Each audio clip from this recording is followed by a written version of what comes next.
Nei primi anni del 1900, un padrone di casa si trovò nella necessità di entrare nel garage del suo inquilino, un uomo rispettato e amato, che era stato tragicamente arruolato per combattere nella Prima Guerra Mondiale. Ciò che avrebbe scoperto in quel garage, però, avrebbe portato alla luce alcuni dei crimini più terribili mai documentati nella storia. Questa è quella macabra storia e, come sempre, si consiglia la visione a discrezione del pubblico. Era un giorno del 1916, quando Martin Krasinski, indossato cappotto e cappello, uscì di casa con passo deciso. Martin era un locatore e possedeva una proprietà al numero 9 di Kossuth Street, in un distretto appena fuori Budapest, in Ungheria. Quella mattina era particolarmente ansioso. Il suo inquilino, Bela Kiss, che viveva nella proprietà fin dai primi anni del 1900, aveva lasciato scadere il contratto di locazione. Martin aveva bisogno di sistemare la casa per poterla affittare a un nuovo inquilino. Quando arrivò alla proprietà, incontrò un vicino di Bela, un vecchio conoscente, che gli rivelò che l'inquilino era stato chiamato alle armi nel 1914, agli albori della Prima Guerra Mondiale, per servire nell'esercito austro-ungarico. Questa notizia non fece altro che alimentare la frustrazione di Martin, che si trovava costretto a sfrattare Bela. Bela era sempre stato un inquilino modello. Chiunque lo avesse conosciuto non avrebbe avuto altro che parole di elogio per lui. Era un uomo cordiale, rispettato dai vicini, e sarebbe stato difficile trovare qualcuno disposto a dire qualcosa di negativo su di lui. Tuttavia, la situazione economica di Martin non gli lasciava scelta. La proprietà stava diventando un costo, anziché una fonte di guadagno, e il locatore doveva agire. Quello che Martin non poteva sapere era che l'ingresso in quella proprietà avrebbe segnato l'inizio di una scoperta sconvolgente, capace di scuotere l'intera comunità e di entrare nei libri di storia per la sua macabra crudeltà. Così, insieme al vicino di Bela, Martin si recò in un magazzino accanto al laboratorio della proprietà, alla ricerca di materiali che potessero essere utilizzati per eventuali riparazioni necessarie alla casa. Tuttavia, ciò che trovarono all'interno li colse completamente alla sprovvista. Davanti a loro, accatastati contro un muro, c'erano numerosi fusti di metallo, disposti uno sopra l'altro. La scena era decisamente curiosa. Bela, oltre a essere un lattoniere autodidatta, gestiva un'attività in proprio. Tuttavia, sembrava strano che possedesse grandi bidoni metallici, apparentemente pieni di prodotti chimici non legati al suo lavoro. La stranezza suscitò la curiosità dei due uomini e con il contratto di locazione ormai scaduto, Martin ritenne che quei bidoni fossero ormai suoi. Deciso a indagare, salì sulla pila più bassa e provò a sollevare il coperchio di uno dei fusti, ma si accorse subito che era stato sigillato ermeticamente con del piombo. A quel punto, il vicino di Bela, un fisico, porse a Martin un'ascia. Con lo strumento in mano, Martin iniziò a rimuovere il sigillo. Non appena il coperchio fu sollevato di qualche centimetro, un odore terribile invase l'intera stanza.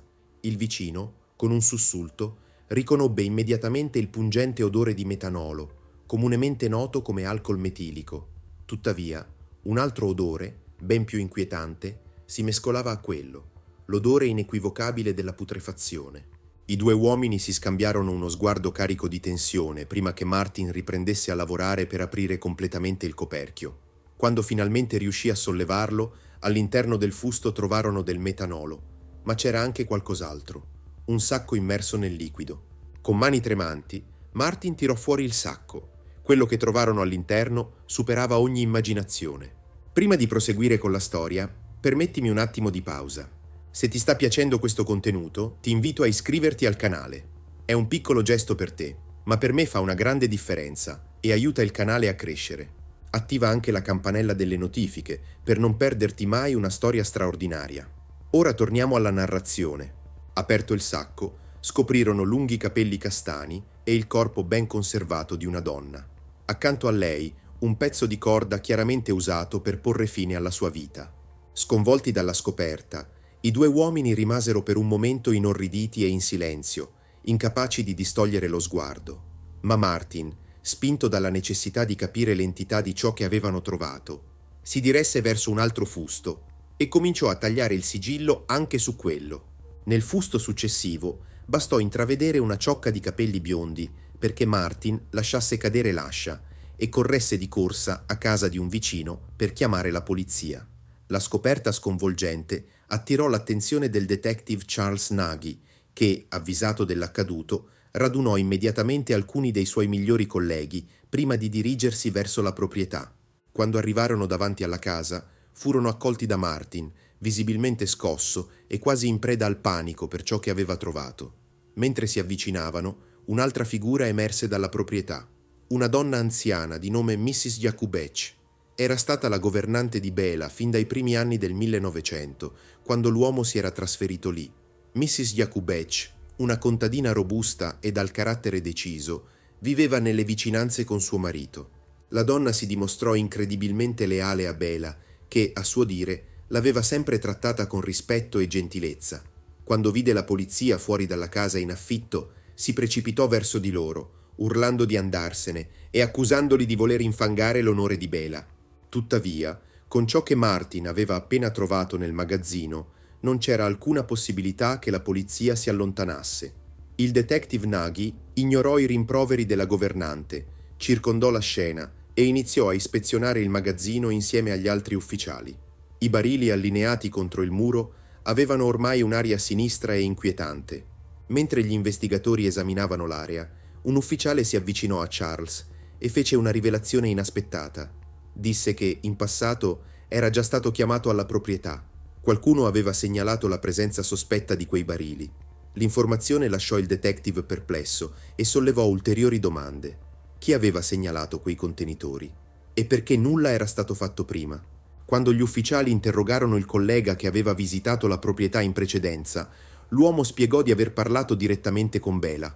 Quest'ultimo aveva giustificato la presenza dei barili, dicendo che contenevano benzina, che stava accumulando in previsione di una possibile carenza legata alla guerra imminente.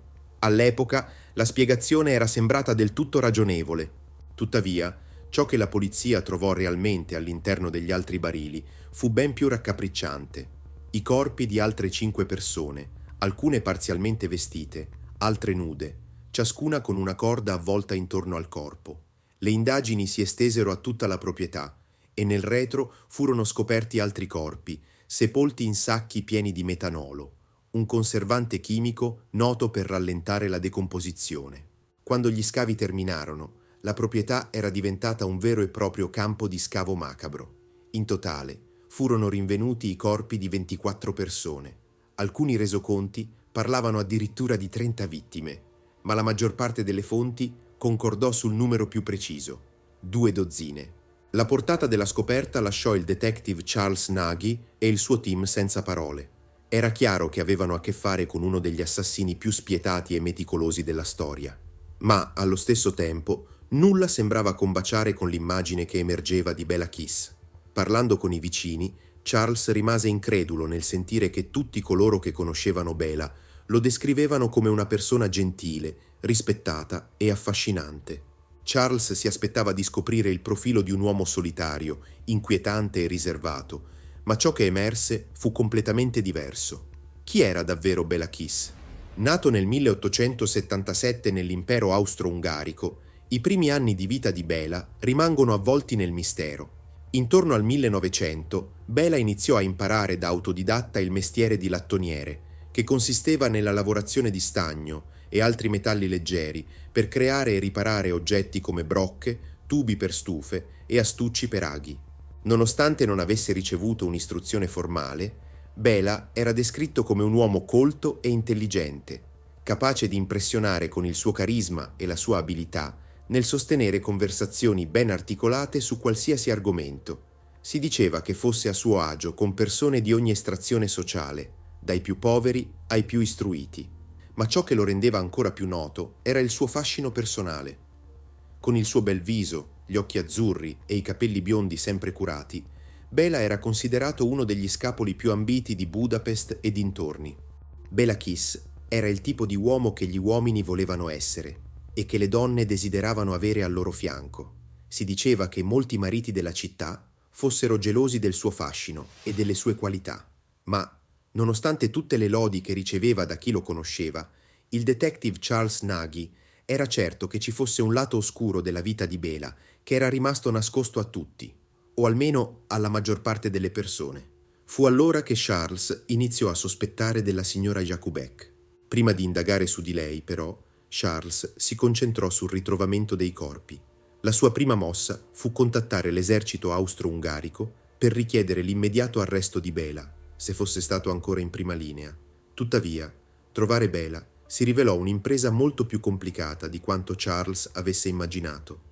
L'esercito austro-ungarico, in quel momento, era profondamente disorganizzato e impegnato su diversi fronti della Prima Guerra Mondiale. Inoltre, il nome Bela Kiss era estremamente comune in Austro-Ungheria, rendendo la ricerca ancora più difficile.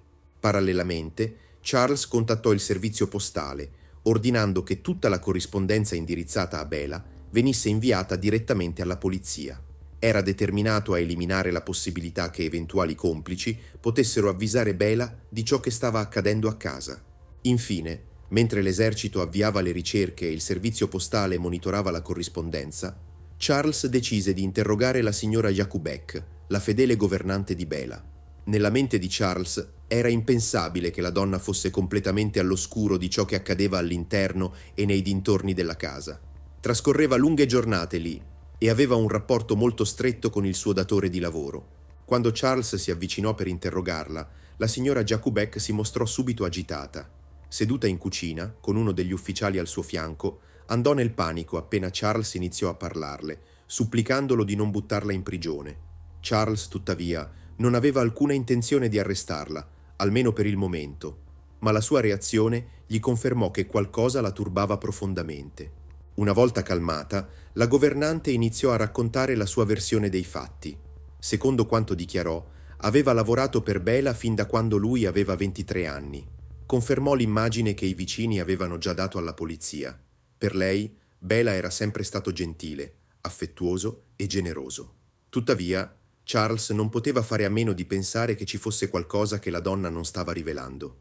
La signora Jakubek raccontò a Charles una storia che sembrava dimostrare il lato compassionevole di Bela. Una volta, un cane del vicino si era rotto una zampa e Bela si era preso cura dell'animale, costruendo una stecca e curandolo fino a completa guarigione. Un uomo capace di fare una cosa del genere non potrebbe mai essere responsabile della morte di 24 persone, insistette la donna, suggerendo che qualcun altro doveva essere dietro i numerosi cadaveri trovati nella proprietà. Durante l'intervista, però, emerse un dettaglio interessante. Non era insolito per Bela ospitare donne diverse nella sua casa. Charles intuì immediatamente che questo poteva essere il modo in cui Bela sceglieva le sue vittime. Con questo sospetto in mente, Charles decise di perquisire l'intera casa, inclusa la camera da letto di Bela. Sorprendentemente, però, non trovò nulla di significativo. La governante, che aveva continuato a prendersi cura della casa durante la lunga assenza di Bela, aveva mantenuto tutto in ordine. Questo, tuttavia, non fece che aumentare i sospetti di Charles sulla possibilità che fosse una complice. La donna raccontò inoltre che, pur vedendo spesso Bela in compagnia di nuove donne, non le era mai stata presentata nessuna di loro, né aveva mai chiesto informazioni al riguardo. Durante la perquisizione, Charles si imbatté in una porta chiusa a chiave. Quando chiese spiegazioni, la signora Jakubek rivelò che si trattava di una stanza che Bela aveva espressamente proibito a chiunque, lei compresa, di aprire. Questo dettaglio fece immediatamente scattare l'interesse di Charles, che insistette perché la porta venisse aperta. Con una certa esitazione, la governante infilò la mano nel grembiule, tirò fuori una chiave e affermò di non averla mai usata prima. Charles prese la chiave, la inserì nella serratura e girò la maniglia. Quando la porta si aprì, la prima cosa che attirò l'attenzione di Charles furono le librerie che rivestivano le pareti della stanza, colme di volumi ordinati.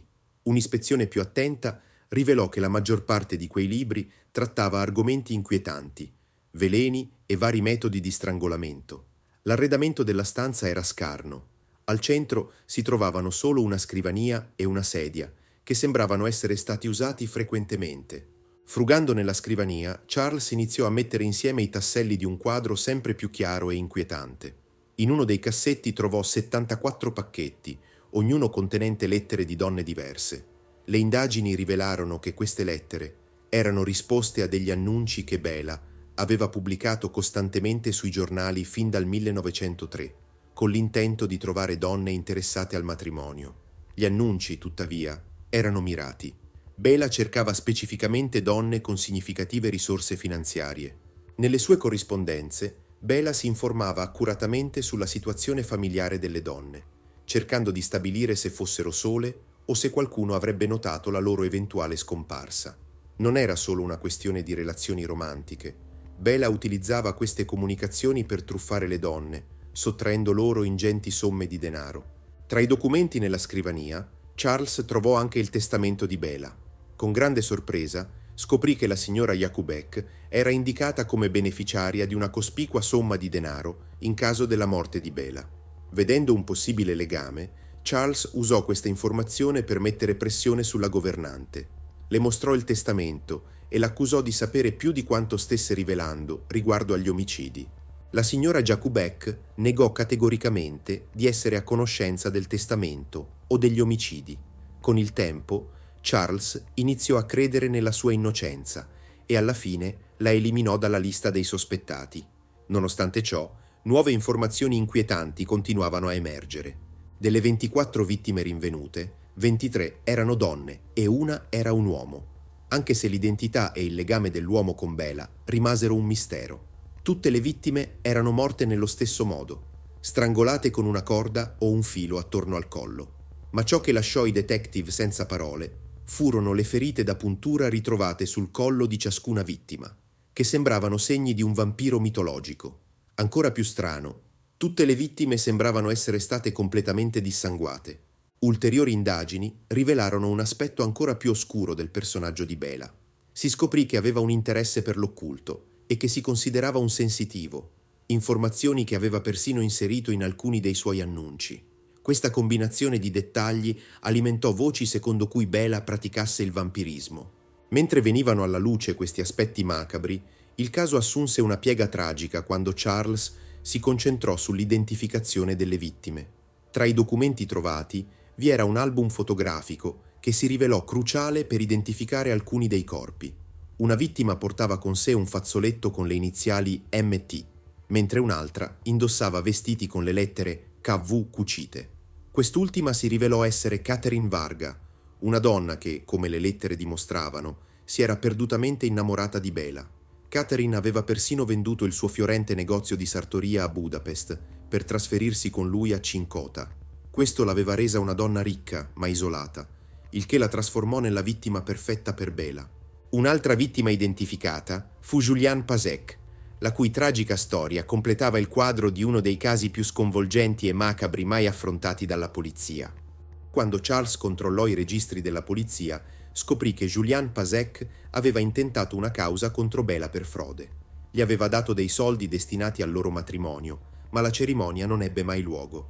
Tuttavia, Julian non si presentò mai in tribunale e il caso venne archiviato.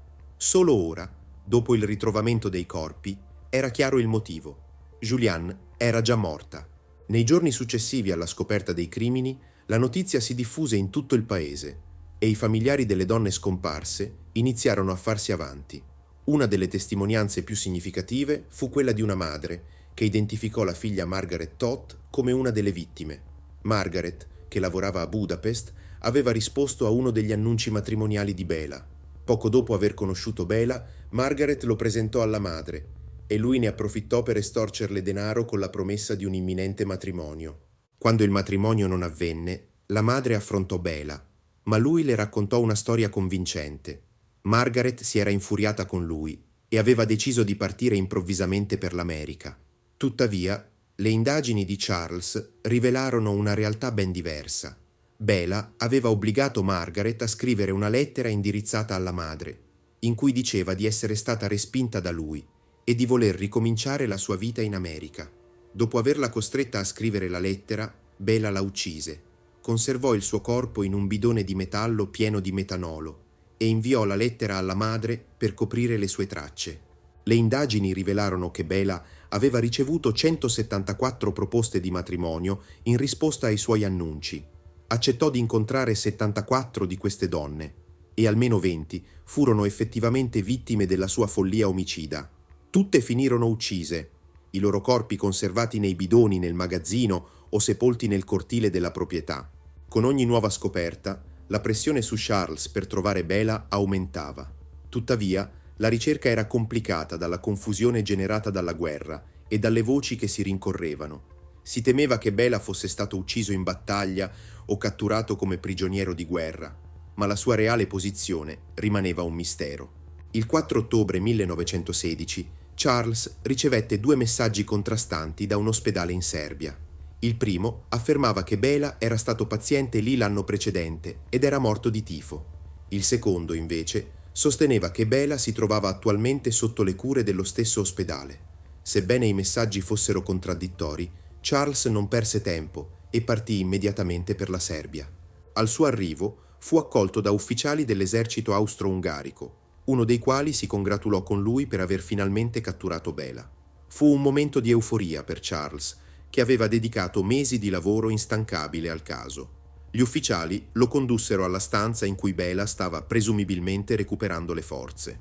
Sul letto c'era un uomo che sembrava essere il ricercato. Charles, colmo di tensione, entrò nella stanza e iniziò a parlare, ma l'uomo non rispose né si mosse. Dopo qualche istante di silenzio inquietante, Charles si avvicinò, mise una mano sulla spalla dell'uomo e lo scosse. Quando il corpo si rovesciò, si accorse con orrore che l'uomo era morto. E non era Bela.